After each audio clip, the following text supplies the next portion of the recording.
Hello viewers, welcome to my Nupur's kitchen. সবাইকে একটি নতুন ধরনের ডিশ উপহার দিচ্ছি আমি। তো এখানে রান্নাটা করার জন্য ফার্স্টে আমি এখানে সয়াবিন ম্যারিনেট করে নিয়েছি। এটা সয়াবিন মাঞ্চুরিয়ান বানাচ্ছি। তো তোমাদের আমি দেখিয়ে দিই, এখানে যে সয়াবিনটা ম্যারিনেট করা আছে, এই সয়াবিনটা কিন্তু সামান্য গোলমরিচ, সামান্য কর্নফ্লাওয়ার দিয়েছি এক চামচ ময়দা। যেহেতু এটা নুন দিয়ে সেদ্ধ করা ছিল গরম জলে, আমি আর নুন দিইনি, লঙ্কার গুঁড়ো আর আদা রসুনের পেস্ট এইটা দিয়ে ভালো করে আমি ম্যারিনেট করে রেখেছি 8 ঘন্টা। এবার রান্নাটা শুরু করার জন্য আমি এখানে তেল দিয়ে দিয়েছি 2 টেবিল স্পুন। 2 চামচ মতন আমি সাদা তেল দিয়ে দিয়েছি, কারণ এই সমস্ত চাইনিজ রান্না সাদা তেলেই বেটার হবে। আচ্ছা, গ্যাসের ফ্লেমটা হাই করা আছে। আমি এখানে একে একে সয়াবিনগুলো ছেড়ে দেবো। সয়াবিনগুলো নুন দিয়ে সেদ্ধ করা, তাই আর নুন আমি দিইনি। সয়াবিনগুলো ভালো করে 8 ঘন্টার মতন আপনারা মাখিয়ে রেখে দেবেন, খেতেও ভালো লাগে।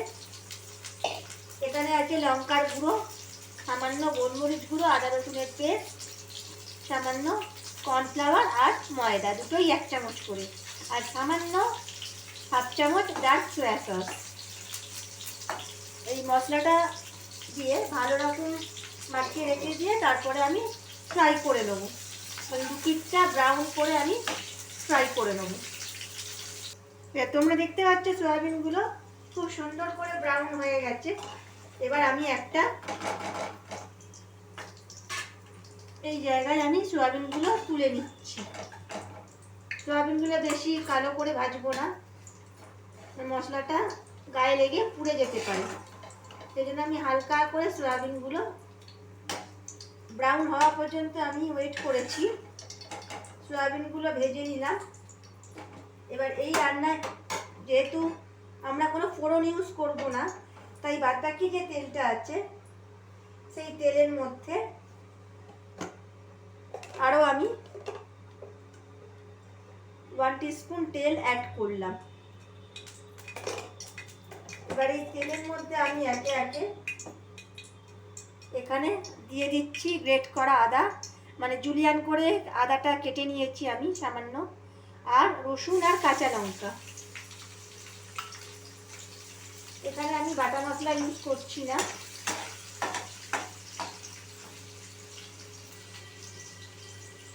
যখনই মশলাগুলো ভাজা ভাজা হয়ে যাবে তখনই আমি পেঁয়াজ আর ক্যাপসিকামটা অ্যাড করে দেবো।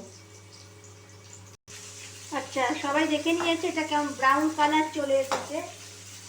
লঙ্কা, আদা আর রসুন তিনটেই আমার ফ্রাই করা হয়ে গেছে। পেঁয়াজ আর ক্যাপসিকামটা আমি অ্যাড করে দিচ্ছি। আচ্ছা, পেঁয়াজ আর ক্যাপসিকামটা আমি একটু ভালো করে ভেজে নেব, তার জন্য আমি এখানে অ্যাড করছি সামান্য পরিমাণে আমি সল্ট অ্যাড করে দেবো। তাতে কি হবে, পেঁয়াজ আর ক্যাপসিকামটা একটু সফট হয়ে যাবে। আচ্ছা, এরপরে আমি অ্যাড করছি 1 টিস্পুন সুগার, সামান্য আমি চিনি অ্যাড করছি। চিনিটা জাস্ট এটা ব্যালেন্স করার জন্য, যেহেতু রান্নায় টমেটো সস দেওয়া হচ্ছে, চিনিটা একটু সামান্যই দেবেন, খুব বেশি, যেহেতু এটা চাইনিজ রান্না, খুব বেশি মিষ্টি হলে ভালো লাগবে না। এবার পেঁয়াজ আর ক্যাপসিকামটা দিয়ে একটু নরম হওয়ার জন্য অপেক্ষা করুন। আচ্ছা, পেঁয়াজ আর ক্যাপসিকামটা নরম হয়ে এসেছে।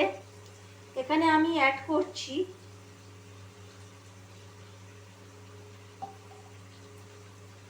1 চামচ ডার্ক সোয়া সস,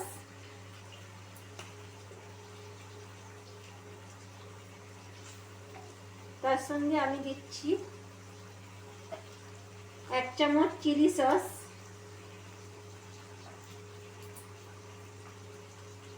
তার সঙ্গে দিচ্ছি মাঞ্চুরিয়ান সস, এটা অপশনাল, আর এখানে আমি একটু ভিনিগার অ্যাড করে দিচ্ছি, সামান্য ভিনিগার। আচ্ছা, এরপর একটা সস অ্যাড করছি, এটা হচ্ছে চিলি গার্লিক।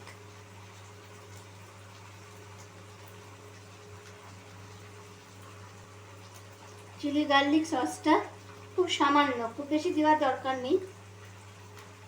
আর লাস্টে আমি দিয়ে দিচ্ছি টমেটো কেচাপ। টমেটো কেচাপটা একটু বেশি লাগছে।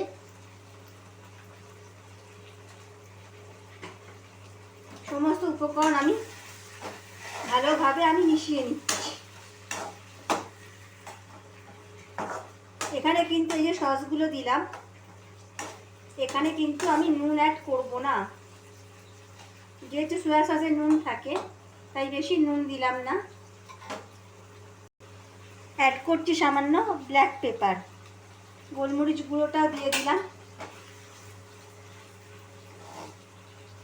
এবার আমি এখানে দিয়ে দিচ্ছি সামান্য কাশ্মীরি রেড চিলি পাউডার।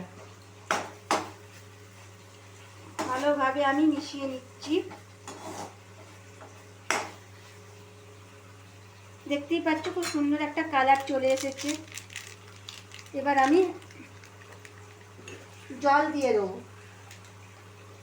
সামান্য পরিমাণে আমি জল দিয়ে দেবো। জল দিয়ে যাতে ভালো করে সফট হয়ে যায় সব রকম উপকরণ, আমি ঢাকনা দিয়ে ঢেকে দিলাম। এবারে আমি সয়াবিনগুলো অ্যাড করে দিচ্ছি। সয়াবিনগুলো অ্যাড করে আরও কিছুক্ষণ আমি মিশিয়ে নেব।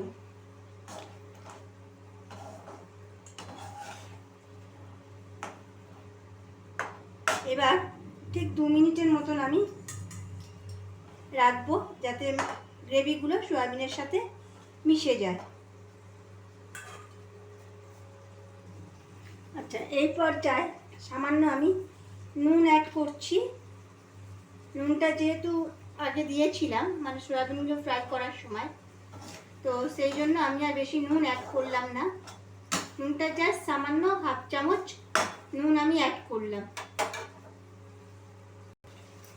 এবারে আমি এখানে একটা বাটির মধ্যে 2 টেবিল স্পুন কর্নফ্লাওয়ার জলে গুলে নিয়েছি, এইটা ওপর থেকে আমি দিয়ে দিচ্ছি। এরপরে আমি দিয়ে দিচ্ছি কুচিয়ে রাখা স্প্রিং অনিয়ন। খুব ভালোভাবে আমি মিশিয়ে নিচ্ছি। এবার গ্যাসের ফ্লেমটা আমি বন্ধ করে দেবো এবং ঢাকনা দিয়ে ঢেকে দিচ্ছি। কিছুক্ষণের জন্য ঢাকনা দিয়ে আমি ঢেকে রাখছি।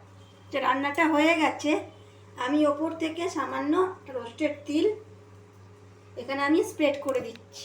তো দেখতেই পাচ্ছ আমি যেরকমভাবে বানালাম, তোমরা একইভাবে বানাবে, বাড়ির সকলকে খাওয়াবে।